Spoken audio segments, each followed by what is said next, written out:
Hi there, AP Euro students, and welcome to part 2 of our 7.1 lecture. This section is going to focus on nationalism in France and the reign of Napoleon III.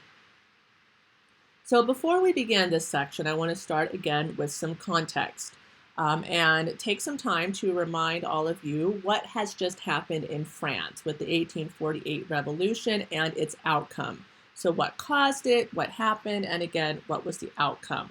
So you should have this information already in your notes packet. However, if you need to write it down because you are unable to print your note packets, you can go ahead and do that as well. So the 1848 revolution was caused by the inability of Louis Philippe, the bourgeois monarch who had replaced Charles X in 1830, to make the necessary reforms that benefited the working class and many of the dramatic socioeconomic changes that were occurring in France throughout the 1830s and 1840s. As a result, there were lots of unemployed and very unhappy people in Paris. Remember, this is the setting for Les Miserables. Right, so Louis Philippe would be overthrown in the early part of 1848, in February to be exact.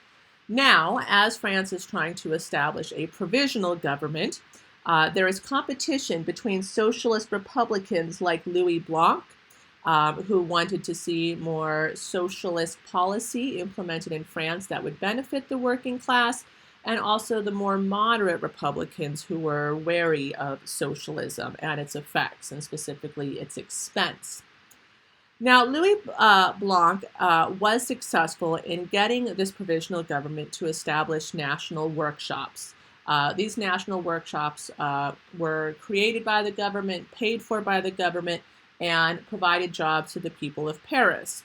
But of course, the problem with these national workshops is that they were very expensive, and it required the Constituent Assembly, which was essentially the provisional government of France, to raise taxes on property owners.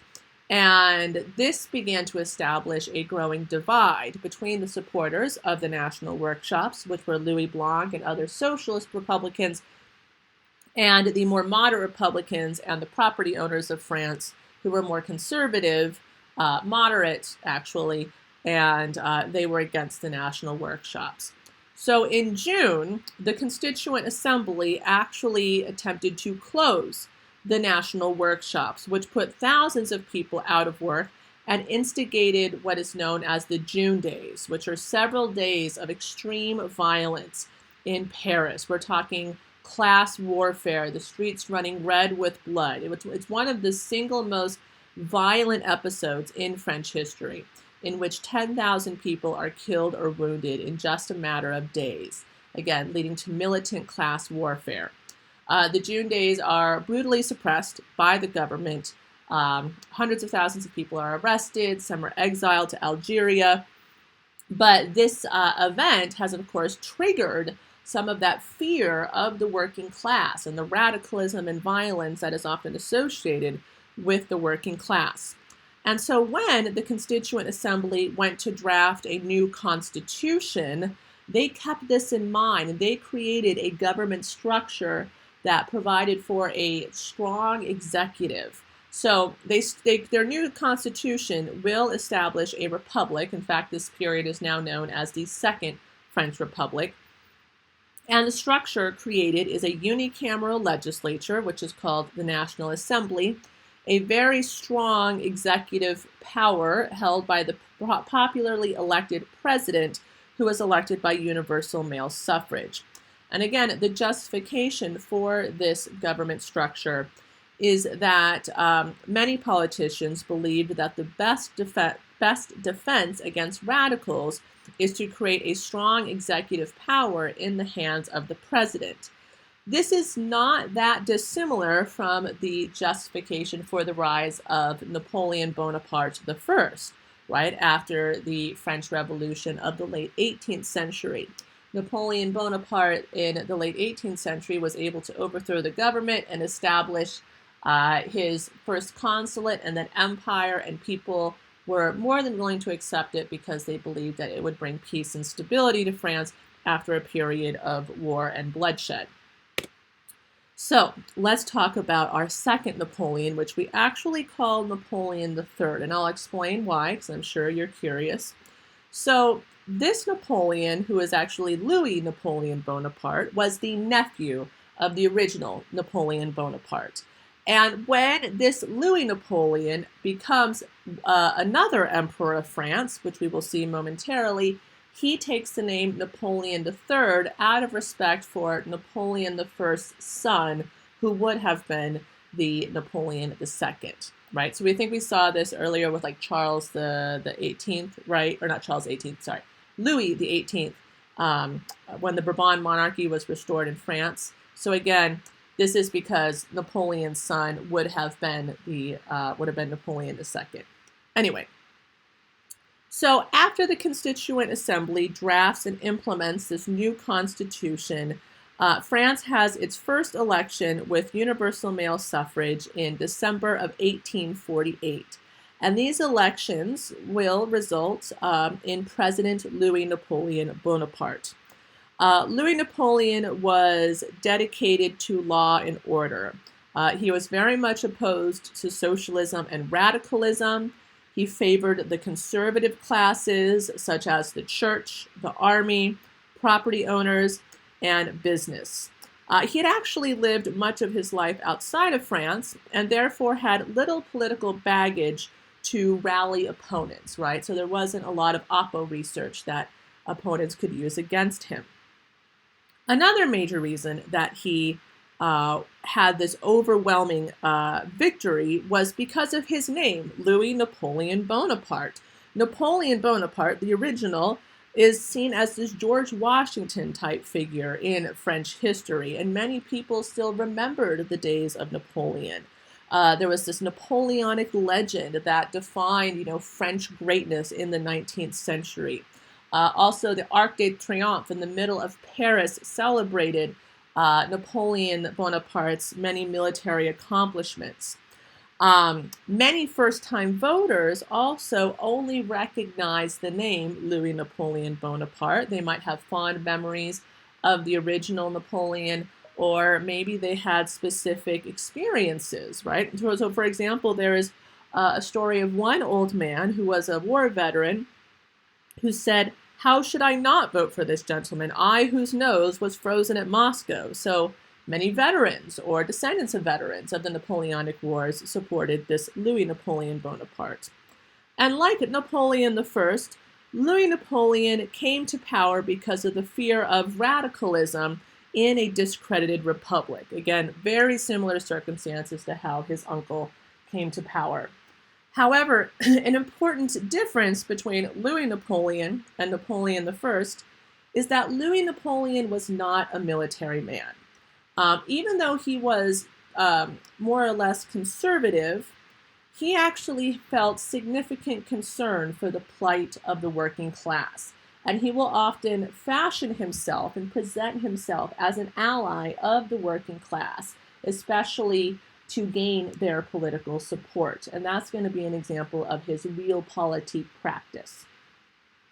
However, initially when he is elected, he will show more tendency and more affinity for the conservatives and for the moderates.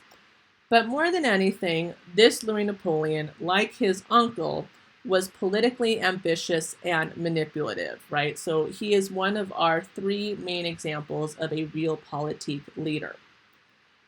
So at first, the legislature and Louis Napoleon wanted to distance themselves from the Second Republic, wanted to distance themselves and the Second Republic from socialism, right? The socialism of Louis Blanc, the socialism that had caused all of that violence. And therefore, they took more conservative actions to win support from conservative classes. So for example, they felt that any examples of the original French Revolution, like like singing the Marseillaise or any of the fashion of the French Revolution, was too symbolic, and so they banned those symbols of the French Revolution. So you were not allowed to sing the Marseillaise. They were not allowed to wear red caps or belts or behave in the way of the old French Revolution. The government also limited the freedom of assembly. They banned workers' associations.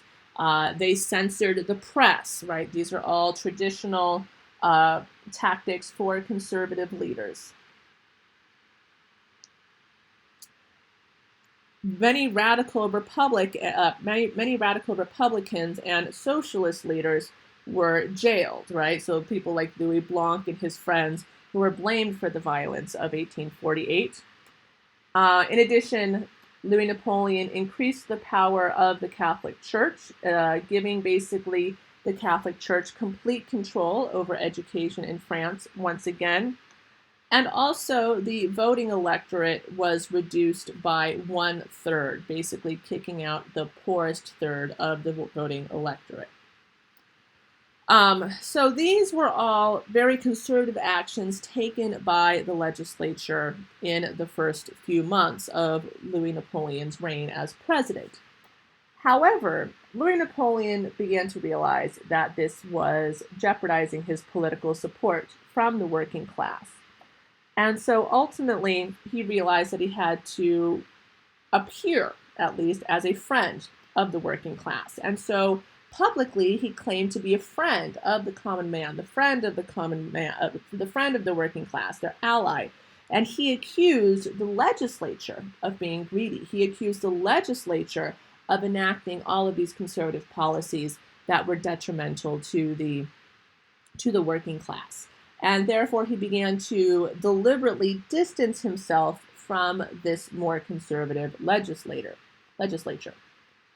Now, this was all in anticipation of his coup d'etat that took place in 1851.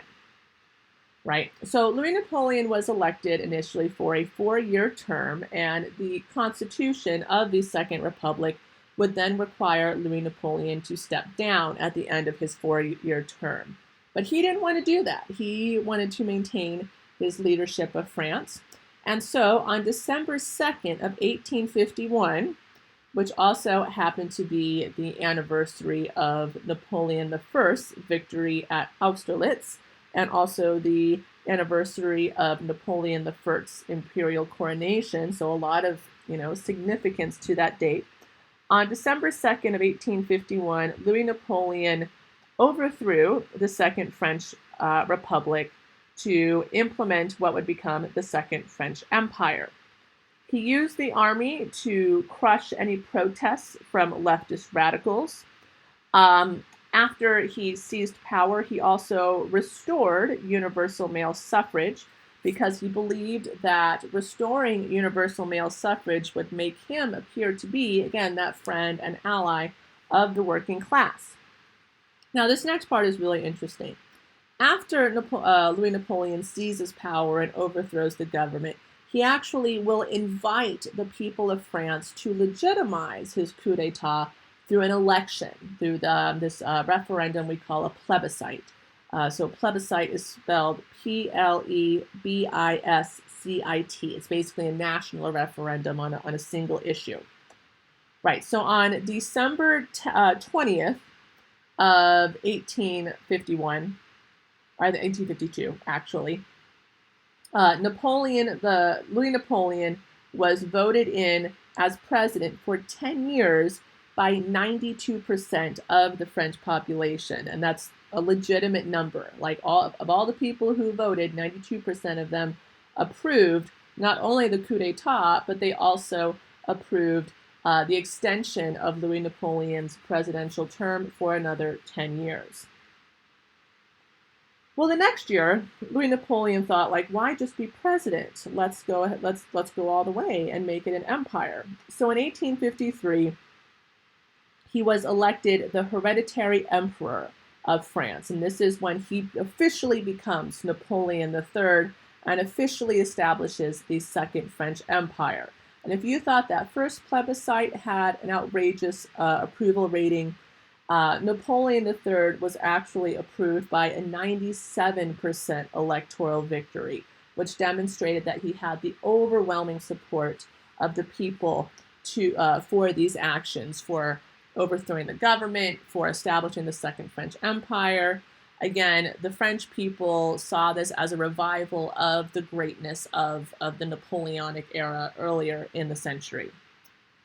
So the first, let's say, 8 years or so, the first decade or so of Napoleon's reign was very direct and authoritarian in a lot of ways. So from about 1851 to 1859, we can characterize his reign as more direct and authoritarian. So once again, France is an empire. There really is no legitimate legislature. The legislature exists, but it has no legitimate power. The National Assembly was very weak because they really had no power to initiate legislation or work on the budget. Only Napoleon III could do that. Napoleon III had very centralized power. As the chief of state, he controlled the armed forces, the police, the civil service. Only he could introduce legislation. Only he could declare war. And he also maintained extensive censorship of the press. But Napoleon III, using these realpolitik strategies, symbolized the new combination of economic liberalism, nationalism, and authoritarian rule, right? So he is one of the first real successful realpolitik leader. He emphasized the sort of grandeur that comes with being an emperor. He kept an extravagant court and with lots of royal ceremony and royal etiquette. And he routinely called for more plebiscites every couple years to reinforce the legitimacy of his rule as emperor. Now let's take a closer look at Napoleon III's domestic and economic policies. These were arguably the most successful aspect of his reign because he used government resources to stimulate the national economy and industrial growth. So this is also a great example of how continental countries and their governments were more involved with industrialization. So Napoleon's economic reforms resulted in a healthy economy starting in the 1850s and going into the 1860s. French exports doubled between 1853 and 1864. French metallurgy expanded to the point where it rivaled Britain. And during his reign, they added 10,000 miles of railroad track.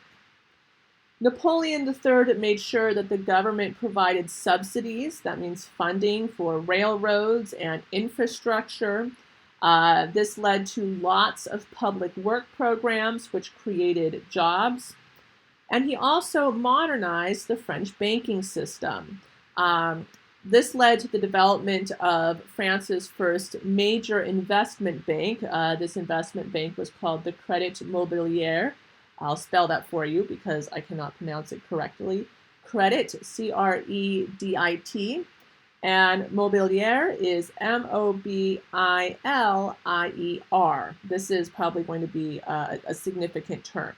So this huge investment bank, which was more or less the National Bank of France, was able to provide loans to businessmen. It was able to fund industrial and infrastructure growth, not just in France, but also all throughout Europe. And it actually was one of the world's most important financial institutions in the 1850s and 1860s.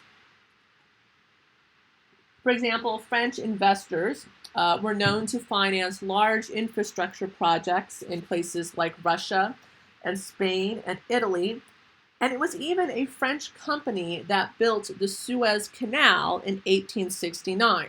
So think about the engineering complexity and the financial cost of a project like the Suez Canal. And that should give you some indication of how far advanced France has come economically and in terms of industrialization under Napoleon III. Overall, this stimulated business and employment. And by building up the economy, it also reduced social and political tensions that had led to class warfare in the past. So you may be wondering to yourself, like, why are the people of France all of a sudden okay with Napoleon III and this authoritarian empire? Well, it's because the economy was doing well, and the French were enjoying better living standards as a result of this economic growth in the 1850s and 1860s. Beyond his economic policies, Napoleon III was also known for some social welfare reform, and this is another example of him as a realpolitik figure. You may remember that I said earlier in the lecture that realpolitik leaders, even if they were conservative, were not afraid to use liberal or social policies to achieve their goals, which were usually remaining in power. So, as Napoleon III had sort of fashioned himself as this ally of the working class, he did make efforts to improve the life of the working class because he recognized that if he made these efforts to improve their lives, they would continue to vote for him and legitimize his rule as an emperor. So, for example, he provided hospitals and free medicine to workers. He created a state insurance fund for injured workers, and this allowed compensation for widows and families if, let's say, a husband was injured or killed on the job. He granted workers the right to form unions. He also reduced working hours, especially on Sundays. He made education accessible for girls and women. Overall, he also improved secondary education across France, which allowed for an increased literacy rate, and it led to new universities being opened. And there were even some of the first women graduates of universities in France in the 1850s and 1860s. And again, all of these policies, though we might typically think of them as socialist, were used by Napoleon III, as a means to gain popularity with the working class and legitimize his rule as emperor. But perhaps Napoleon III's most famous, significant, and long-lasting domestic development is the vast reconstruction of the city of Paris that took place during the Second French Empire. This is definitely his greatest achievement and lasting legacy. So Napoleon III hired this man here. This is Baron Haussmann. Baron is his title. His full name was like George Eugene Haussmann, who was an architect and an engineer to essentially rebuild the entire city of Paris. And this is a major undertaking because essentially it is transitioning Paris from a medieval city to a modern city. Baron Haussmann introduced a system of big, wide boulevards, big, beautiful public squares and parks. He standardized the appearance of buildings in Paris. So if you are ever able to travel to Paris, you will notice that it is a very beautiful city and is very well organized in a lot of ways. However, this is all deliberate on the part of Baron Haussmann. He also modernized the city by providing better sewers and water supply, which supported the growing population of Paris. And while a lot of this seems like it would benefit the modernization, the efficiency, the hygiene and cleanliness, also the aesthetic, because Paris is a very beautiful and magical city, there was also a political motivation for this redesign. By creating these big, wide boulevards and destroying some of the working class housing in the inner city, it was actually much easier now for the government to stop revolutionaries and protesters from throwing down barricades and blocking off parts of the city. You might remember in that scene from Les Miserables when the June Rebellion is taking place and the young revolutionary men throw all this furniture into a narrow alleyway. Well, most of the streets of Paris had looked like those narrow alleyways, which was why it was so easy for revolutionaries to shut down the city. But now that those alleyways were bulldozed and essentially created into wider boulevards that crisscrossed across the city, it was much easier for the French military to access each part of the city easily and stop these potential rebellions and revolutions. Now, one of the other enrichment videos that I've included to supplement this section is about the reconstruction of Paris with Baron Haussmann, and it goes into a lot more detail of what was changed and how it was changed and why, so feel free to take a look at that video if you would like a little bit more enrichment and depth on this particular topic. All right, moving on to our last topic for this section of the lecture. Things were not all butterflies and roses for Louis Napoleon or Napoleon III and his reign. Yes, he was very popular in the 1850s, but by the 1860s, he began to experience more opposition, right? So there was much more internal opposition to the Second French Empire and the reign of Napoleon III in the 1860s. And he responded to this criticism and to this opposition by trying to liberalize his empire, right? So make it less authoritarian, less conservative, and adopting more liberal policies. So the second decade, from about 1859 to 1871, is defined more as the liberal empire period as Napoleon III attempts to diffuse opposition. So the free trade policies that he implemented were actually alienating to some of the industrialists. Catholics were opposed to some of his foreign policy, and middle-class liberals who had always wanted a less authoritarian regime continued to denounce Napoleon III's rule. So he's getting economic challenge, he's getting challenge from the Catholic Church, and he's getting challenges from middle-class liberals. So that brings us to our second bullet point here, which is how he will liberalize the regime. So, for example, he will concede to the trade unions and give workers the right to strike. I mentioned that in the last slide, but is actually that particular piece is implemented as part of the general liberalization of his empire. Also, even though he was an emperor, there were elections to the legislature. And so opposition candidates, people running against Napoleon and his more or less political platform, were granted more freedom to campaign for the legislature. And to respond to the demands of those middle-class liberals, the legislature was also given more power. For example, the legislature could now debate the budget, which they had not been allowed to previously. The censorship of the press was relaxed, which allowed for more critical pieces about Napoleon III to be printed. A liberal trade agreement with Britain was established, which lowered tariff barriers between the two nations. And there was many other liberal things that he did, but these tactics allowed him to remain immensely popular.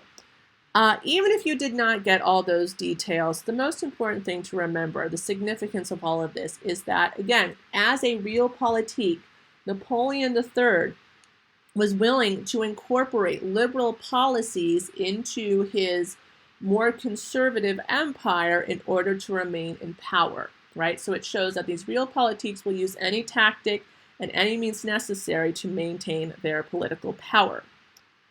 And so Napoleon III's rule actually provided a pretty well-developed model of the realpolitik leader for other political leaders in Europe. Napoleon III demonstrated how the government could reconcile popular and conservative forces through this authoritarian nationalism. And this is yet another example about how nationalism is this very powerful unifying force that defines European political history in this period, and it's able to supersede conservative or liberal political policies. All right, that brings me to the last bullet point here about Napoleon III. Napoleon III's greatest weakness, right, the biggest negative of his reign was the frequent warfare he engaged in, and also his very poor and very weak foreign policy. So, like any great emperor, Napoleon III wanted to make France a great power in Europe. He wanted to undo the restraints that had been imposed on France by the Congress of Vienna earlier in the century, and so he begins to pursue a more aggressive foreign policy. However, these foreign policy struggles resulted in a lot of strong criticism of Napoleon III and demonstrated his weakness as a ruler, and it would ultimately lead to the downfall of his regime. So here's a few examples of his foreign policy blunders. First of all, he sent French troops into Italy to restore Pope Pius IX in the revolutions of 1849. And French troops then remained in Italy, protecting the Pope in Rome until 1870. This policy was condemned by Republicans, though it had been supported by conservatives and moderates. Also, the French involvement in the Crimean War angered Republicans and liberals because they felt it was unnecessary. Although what's interesting there is that after the war, much of Europe saw Napoleon III as one of the ultimate victors in the Crimean War. France also was participating in colonialism and imperialism. They expanded their colonial influence in Algeria, in northern Africa, and also other colonies in Africa, in Southeast Asia, and even in Mexico. And this colonial activity became a contentious issue with the anti-imperialists.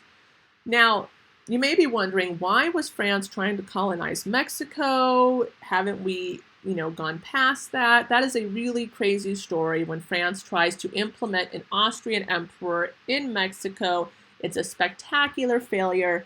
I don't have time to go into it into this lecture, but I did include that story as one of the enrichment videos. And so if you're wondering, why was France trying to invade Mexico, you should watch that video. It is also, I will say, that episode is what produces Cinco de Mayo, because Cinco de Mayo is a day in Mexican history where they celebrate the defeat of the French at the Battle of Puebla.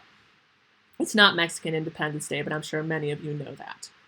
Anyways, Napoleon's liberal reforms that we were just discussing were actually done in part to divert attention in France from this very unsuccessful foreign policy, especially the disaster of his little Mexican adventure. But ultimately, it would be foreign policy, specifically the Franco-Prussian War in 1871, that would result in the capture of Napoleon III and the collapse of the Second French Empire. But more on that later. Now, this brings us to the end of part 2 of the 7.1 lecture. Next will be the unification of Italy.